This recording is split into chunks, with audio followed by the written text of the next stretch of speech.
Hello today. Today's St. Patrick's Day. Happy St. Patrick's Day, everybody. I hope you're all safe and having fun and as much as you can, I guess. What are you going to do, right? We got COVID-19. Uh, COVID-19. Maybe we should talk about COVID-19. I don't want to talk about it. It's been out there for a long time. It's been, suffering it from a year now, dealing with this stuff. I don't even like talking about the news. I was like in a happy mood. And then I was like, dude, I'm just gonna run a channel. It says, for today's news. So my heart, prayers, thoughts, they go out to the family. They go out to the family of the victims that were killed today in Georgia. Pull up their names.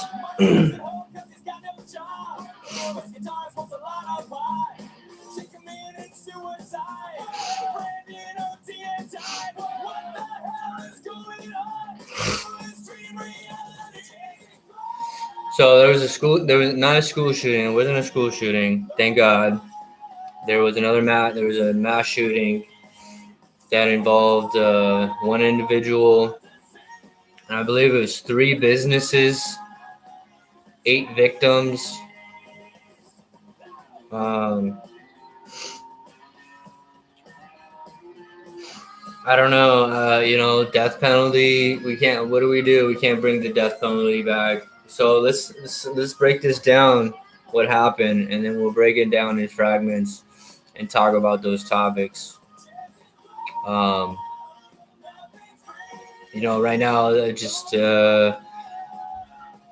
don't know how much justice this guy's gonna get. I don't know if this guy's gonna be punished because the victims were sex workers. But they're not, allegedly, right? Or they're sex workers. In his head, he thought they were. There's no reports, there's no incidents, there's no investigation of them being sex workers. So there's no sex workers involved. That's what I've read so far. So these are just business owners. They run day spas, and this guy is I don't understand how he's a sex addict has anything to do with him being a murderer. Because he's a murderer now. He has a sex addiction, and murder. He's a murderer.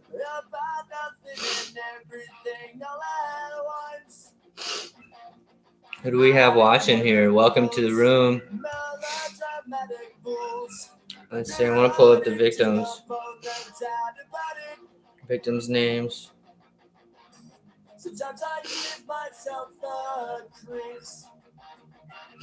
Four killed in the shooting near Woodstock were Delana Ashley Yoon, 33 years old, Paul Andre Michaels, 54, of Atlanta. I'm going to butcher this name. Zhang Jae Yan, 49, of Kennesaw, and Dayang Fang, of 44.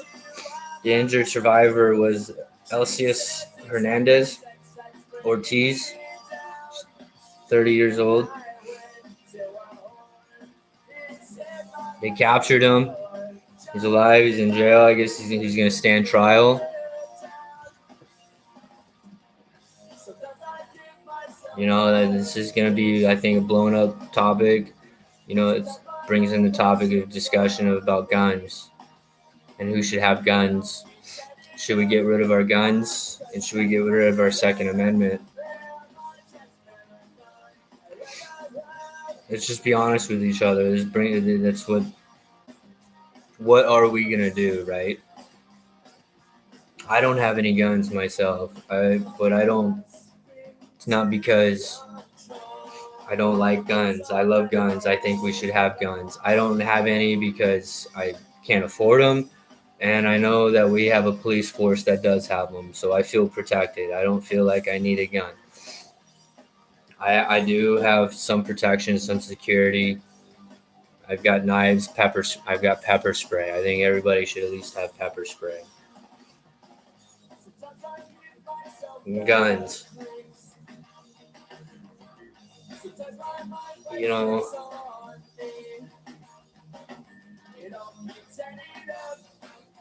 uh, law-abiding citizens don't do this. This guy's not a law-abiding citizen. We need to stop using this argument against law-abiding citizens. Law-abiding citizens aren't doing this stuff. Okay? They want to say, "Oh, mentally ill people want to be doing." You know, hey, I've got my mental health issues, right? That I struggle with, that I deal with.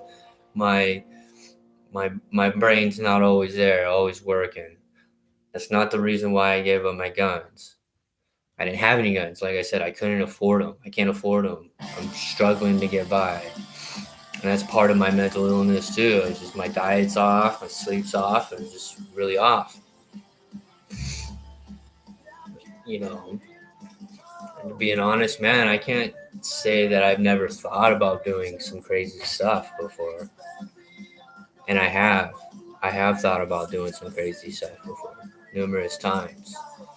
Being out on the street, being homeless. I've got a nice place now. But I was homeless and on the streets, sleeping in the shadows, really. Just sleeping in the shadows. I didn't go to the camps or anything, you know. I stayed away from a lot of people. But I slept in a lot of shadows, and you know, I'm a security guy. I do security. I was in the military, served for 4 years, 2000, 2004.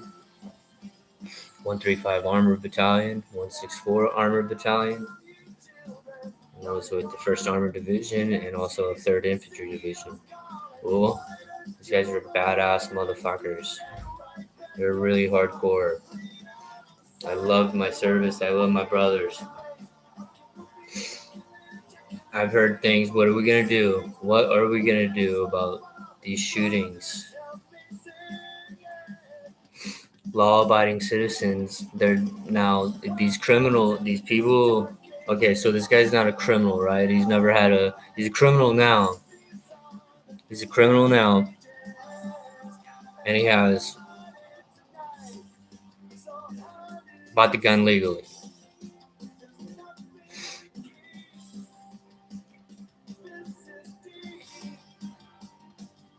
Now they're saying they want to create a black market, want to create a market of illegal guns, right? Make guns illegal. So that's going to create a black market. It's going to create underground. The taxes aren't going to be done on it, or the taxes is going to be taxed differently. It's going to be a different tax bracket.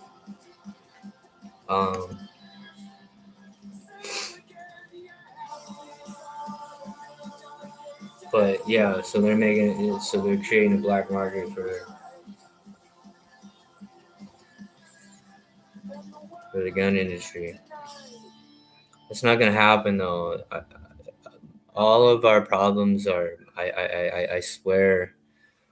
I'm learning this. This is new. This is a foreign concept. I knew of the Declaration of Independence and the Constitution of the United States of America. I knew these documents growing up as a kid. I was in the Boy Scouts. I was in a church. It's very nationalistic. They love America. They love the U.S. I grew up in the church that was around that, so I knew it, but I didn't study. I didn't know the importance really of it. And I'm learning this now as I get older, the importance of the Declaration of Independence, Bill of Rights, and these documents are very powerful documents. And I believe what I'm learning is that it's my opinion. My opinion is that our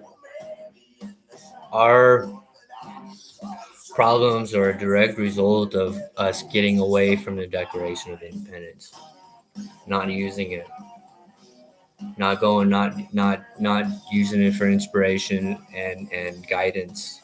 Our schools are broken. Our homes are broken. Another shooting again today. What do you know? So that's just my opinion. You know, maybe it's just falsehood or whatever. It's just me reaching for something for hope. You know, but I don't know. I find it there. I find it there. I find it in that document very inspiring. I should be studying that now. So instead, well, I have to change the. I'm gonna end this stream or change the topic here from the news to the Declaration of Independence and the importance of the fundamental basics of a nice society, of a free society, women, everybody, men and women.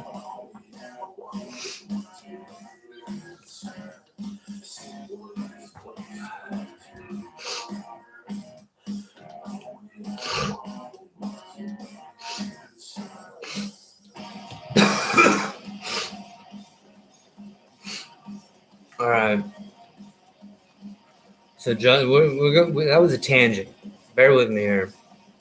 We're gonna bring it back in, reel it back in. Talk about thoughts and prayers going out to the victims of the shooter today. Suspect murder. He's a murderer.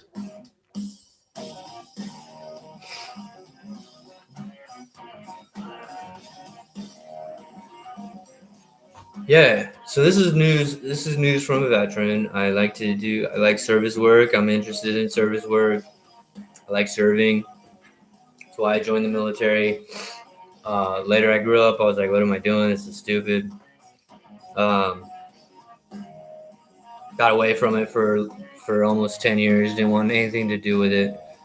And then now I'm embracing my past and my choices, my life choices, and they've helped me out so much. They've helped me get this place. They got me off the street. Was a homeless veteran for about 10 years.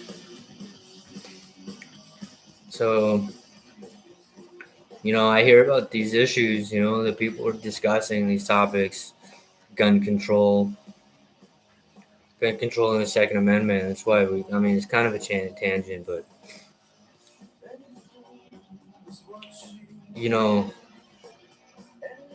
there's laws on the books that we don't enforce. For instance, there was a law on the book before the founding fathers wrote their death sentence, right? Because that's what it was. True patriots. They signed their own death sentence. Okay, that's another tangent. Prior to that, they had Continental Congress wrote up human trafficking was illegal. They don't enforce it. They didn't enforce it. And what happened? You and I both know what happened, right? There's a lot of things that have happened for not enforcing that law. But that was a law on the book. Imagine having our society without that, without the blemishes in its past, in her past. Imagine that. Would we be as strong as we are today? I'm gonna say no. I'm gonna say absolutely not. They were essential to making an empire that we are today. What really drove it home was, I guess World War II era technology and industry and technology in World War II really drove the nail home to solidify the American empire. But it didn't get here without cracking eggs, making omelets. And I do believe this country is doing what it can to heal the past, not to forget about it, not to erase it. It's not for us to erase. It's for us to learn from, hopefully not repeat. And we live in a world today with technology and the mass communication, the ability to reach out to people to end slavery, because it still exists. Still exists today. Okay. A lot of people were human trafficking. This kid, he thought there were parlors that go on this killing spree, killing these day spa workers. He had no intel. He had no intel. He didn't have anybody. He didn't know anything. He was going in there fucking blindfolded on assumptions, and he was trigger-happy murderer. He killed those people. Cold-blooded. He's a cold-blooded killer. Gas stations, chiropractors' offices, bowling alleys, grocery stores. You already mentioned. Not sorry, Reese's.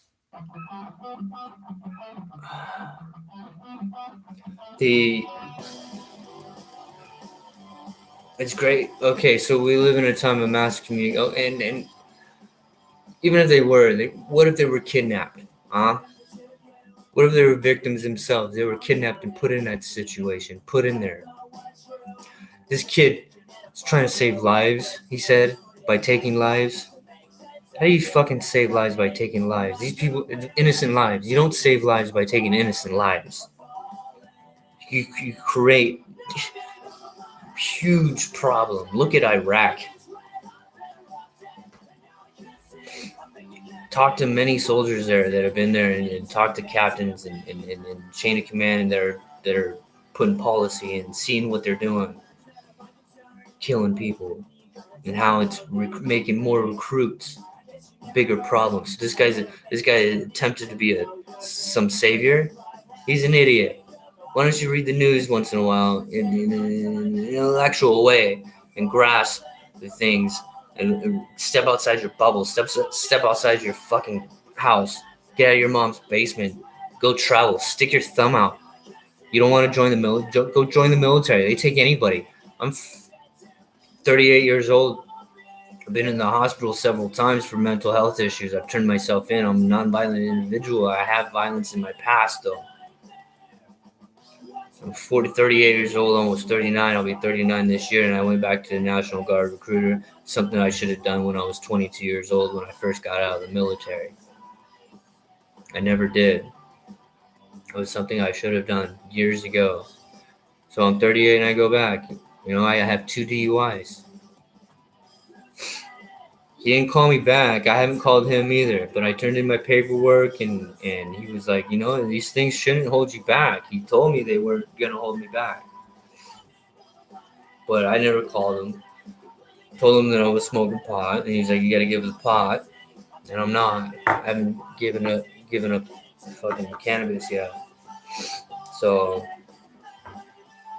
well, this is sad, people. We gotta come together. We really do. We gotta come together. We gotta heal this nation, and we're gonna heal this nation by all of us working shoulder to shoulder together. We're gonna get our hands in the trenches, and we're gonna build this nation back up. Okay. Man, imagine turning on the news and being like, yeah, my kid made the news. You know, he made a local little league team or something. You know. Imagine him making the news and something like that. Not another shit you watch on the news. You know, another one dead, more dead.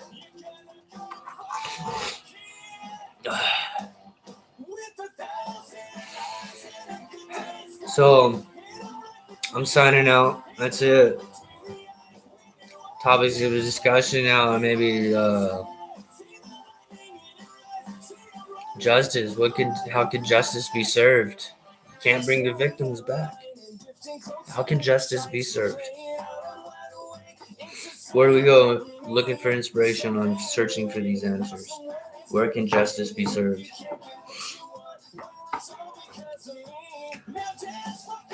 There's also something else that I'd like to talk about in the news. It's coming from the local hiking groups. There's a predator on the trail.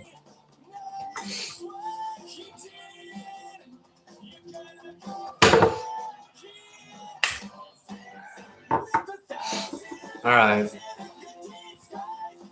So I'm gonna end with this. I don't know what I'm gonna end with. I want to end with a nice quote. That's how I usually end my letters. When I write letters, emails, end with a nice quote. I don't have one prepared. So word of advice, maybe some inspiration. You know, just be kind to each other. People, be kind to each other. If you go on the deep end, trust me, I've been on the deep end. I've been there. I've been in the deep end. If you go and if you're going, just keep asking questions. Keep trudging forward. Don't. And then if you're so sure, bounce it off somebody. You gotta talk to somebody, man. You have to. That kid had talked to me and been like, dude, there's sex workers. I'm gonna save the world. I'm like, okay, let's go find out if that's what you think. Let's go search. Let's go find out. Are they? Is there? Well, they're victims too, maybe. These aren't the predators that need to be hunted and killed and skinned and fucking burnt and dragged through the fucking streets and paraded on. Those predators need to be fucking hunted down. Righteously so. And this kid fucking goes off and does these fucking twisted murder.